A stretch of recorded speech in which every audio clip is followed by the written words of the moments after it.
Mwanamke, pale unapojikuta katika mazingira ya kwamba unahitaji kumuonya mume wako, kumpa mume wako maonyo, au kuzungumza na mume wako katika namna ambayo kuna vitu anatakiwa avirekebishe, leo naomba nikutie moyo kwamba fanya hivyo kwa unyenyekevu wote na kwa machozi. Fanya hivyo kwa unyenyekevu wote na kwa machozi. Unajua, tunapozungumza habari ya unyenyekevu huwa unatakiwa ufanyike kwa namna ambayo unaonekana, sio tu rohoni kwamba rohoni mwangu nina unyenyekevu.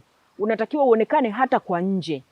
Sasa kuonekana kwa unyenyekevu kwa nje, kwa namna ya mwili ya kutazama hivi kwa macho, mojawapo ni machozi huwa yanazungumza. Kwa hiyo muonye mmeo kwa unyenyekevu wote na kwa machozi. Sasa changamoto moja ambayo iko wazi sana, mara nyingi tunaisikia tunapojikuta katika hizi huduma za mahusiano, ndoa na familia, ni kwamba watu wanapokuwa maofisini, yani mwanamke yuko ofisini, ni bosi, watu wanaofanya naye kazi wakiwa wamekosea, sio rahisi mwanamke akaanza kufoka na kupiga kelele. Sio rahisi kabisa. Na hii hata kwa mwanaume pia, anapokuwa ofisini, ni bosi, ana wafanyakazi wako chini yake, wanapokosea sio rahisi akawafokea, sio rahisi akawapigia kelele, sio rahisi akawaongelea kwa maneno ambayo ni ya kushusha. Mara zote kunakuwa na utaratibu pale kazini wa kutumika ili kumwonya mtu aliyekosea. Na huo utaratibu kwa kawaida una nafasi ya mtu kuitwa, akaketishwa chini, akaelezwa umekosea hiki na hiki na hiki, au akaelezwa kwamba kuna hiki na hiki na hiki namna vilivyofanyika haviko sawa sawa, lazima uvirekebishe. Na wakazungumza wakafikia mahali. Kuna utaratibu wa kiofisi, aidha kama hajafikia vizuri pengine katika marekebisho ya makosa anayoonywa, atapewa barua ya onyo. Kuna hatua za kuchukua za namna hii na hile. Tena wakati mwingi hata tunapojikuta tuko tu na watu tusiowajua, yani mwanamke unatembea tu uko barabarani, ghafla mtu anapita pembeni, ghafla tu kakugonga pa. Ni wanawake wachache atamfokea huyu mtu aliyemgonga ghafla. Ni wanawake wachache, hata ni wanaume wachache. Wengi tena tutaomba msamaha. Yani yeye ndio kakugonga, wewe huna kosa, lakini wewe ndio utaomba msamaha. Excuse me, samani, basi ili aendelee na njia zake na wewe unaendelea na njia zako. Kwa hiyo tunaonyesha courtesy, tunaonyesha wema kwa maeneo tunapokuwa kazini, tunaonyesha wema tunapokutana na watu tu njiani tusiowajua, to strangers, we show courtesy. Lakini wema ule kwa kawaida ni mara nyingi inajitokeza katika familia nyingi. Hauonekani tunapokuwa ndani ya familia zetu, hauonekani tunapokuwa ndani ya ndoa zetu. Yani kumkuta mwanamke anamfokea mume wake, anaongea kwa sauti kwa sababu kuna kitu fulani mume wake amekifanya na anaona kitu hiki hakiko sawa, anafoka. Kinakuwa ni kitu ambacho kinatokea mara nyingi.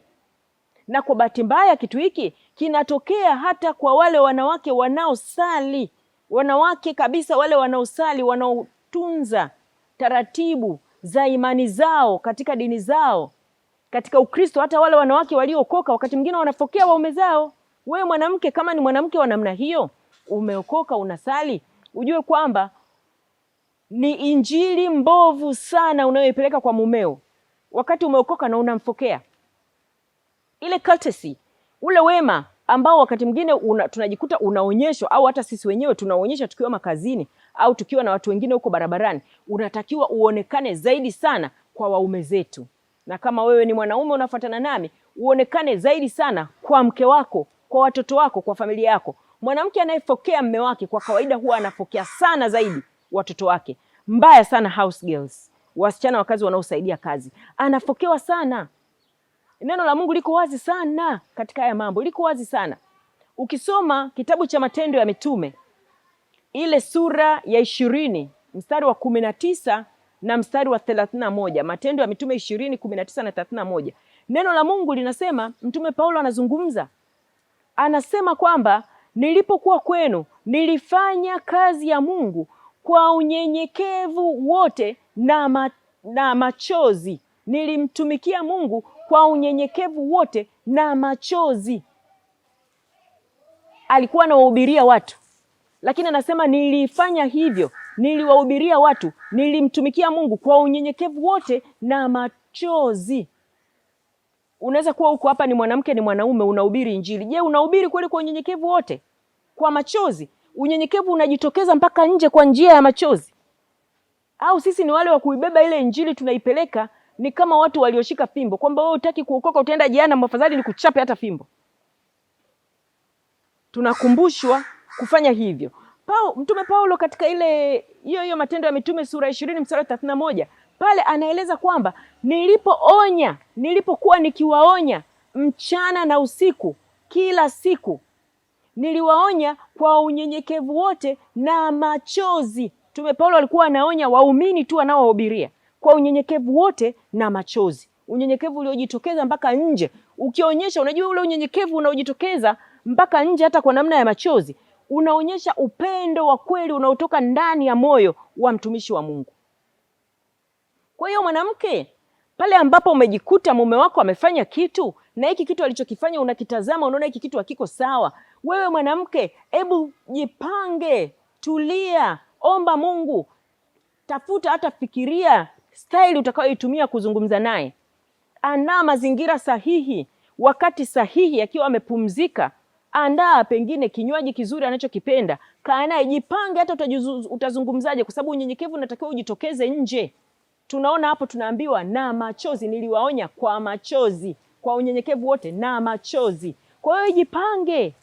Usisahau vile vitu mwanamke ambavyo siku zote tumekuwa tunavizungumza, vitu ambavyo wanawake wengi mwanzoni tunapoongea na waume zetu, girlfriend, boyfriend, wakati ule vitu vinajitokeza sana ambavyo ni unyenyekevu unatokea nje, na hivyo ndivyo ambavyo mara nyingi vinakuwa vimemvuta mwanaume mpaka akafikiria wewe ni mke unaifaa.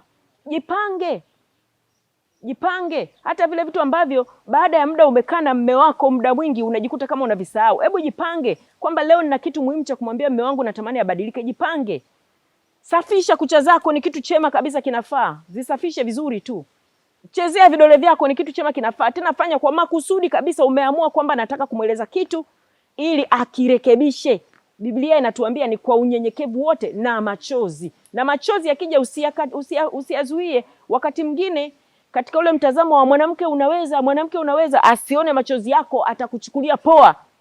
Lakini Mtume Paulo anasema alionya kwa unyenyekevu wote na machozi. Usiyazuie machozi yako. Mungu aliyekuumba huko mwepesi kutoa machozi, ana kitu ambacho kinaweza kikazungumza, kikaugusa hata moyo mgumu, ukalainika, ukawa kama wanyama, na mambo yakakaa vizuri, familia yako ikawa salama. Sasa kuna siku, namshukuru Mungu, nilipata nafasi, tulikuwa tunazungumza na viongozi wa makampuni mbalimbali. Tulikuwa tunazungumza na ilikuwa ni mafunzo ya strategic leadership and change management. Katika yale mafunzo tulikuwa tumezungumzia mbinu nyingi mbalimbali za kushughulika na timu ili kuhakikisha timu zinafanya kazi sawa sawa, zinafanya maamuzi sahihi yatakayokuwa yanaleta matokeo sahihi kwa kampuni, kwa sekta nzima, lakini kwa jamii nzima ya Watanzania. Kwa hiyo sasa tukazungumza zile mbinu, na baadaye tukawa tunazungumza kwamba hizi mbinu tunazozungumza kwenye familia yako hakikisha unazitumia pia. Kwa hiyo wewe kiongozi mwanamke ambaye ofisini kwako mfanyakazi wako akikosea, huwezi kumfokea. Unajua kama wewe ni kiongozi unaweza kumfokea mfanyakazi wako akikosea tena mbele za watu, basi huo uongozi ni kama, for lack of a better word, umekushinda. Huo uongozi ni kama, yani sio sehemu yako. Kama uongozi ni sehemu yako, umefundishwa hivyo ikupasayo, mtu akikosea unamwita, unakaa naye chini, unamweleza, hivyo unachukua hatua za kumweleza kwa heshima kabisa. Na kuna ile principle, ile kanuni ambayo watu naitumia kwamba unapoonya, onya sirini, ofisini, mko wawili tu. Ila unaposifia, sifia hadharani mbele ya timu. Hayo tu yapeleke kwenye familia zetu. Yatafanya kazi vizuri. Vile ambavyo huwezi kumfokea mfanyakazi akikosea, mumeo akikosea ni zaidi sana. Muonye kwa unyenyekevu wote. Muonye kwa machozi, muonye kwa unyenyekevu unaoonekana nje kabisa wazi kwamba unamweleza kitu unachotamani abadilike, lakini kwa unyenyekevu. Lakini jambo hili wewe mwanaume unapaswa kulifanya hivyo kwa mumeo, kwa mkeo. Huwezi kuzungumza na mkeo kakosea unafoka mbele ya watoto, mbele ya wageni, ndugu zako, hasa wakiwepo ndugu zako pale nyumbani. Huwezi kumgombeza mke wako mbele yao. Lazima ufuate zile kanuni tunazojifundisha za strategic leadership change management tunazojifunza kwenye makazini zipeleke nyumbani, huwa zinafanya kazi zaidi pale. Kaa naye mke wako kwa heshima, na wewe pia muonye kwa unyenyekevu na kwa machozi. Paulo alikuwa mwanaume, lakini tunaambiwa upendo uliokuwa ndani yake kwa watu waliokuwa wanahubiria neno, alifikia mahali pa kuwaonya kwa unyenyekevu wote na machozi. Tukifanya haya, familia zetu zitakuwa salama, kwa sababu makosa ni sehemu ya kawaida ya maisha yetu. Tunakosea siku zote. Tukionyana sawa sawa, tutajikuta tunarekebisha, tunaendelea mbele. Mpaka wakati mwingine, kwa heri.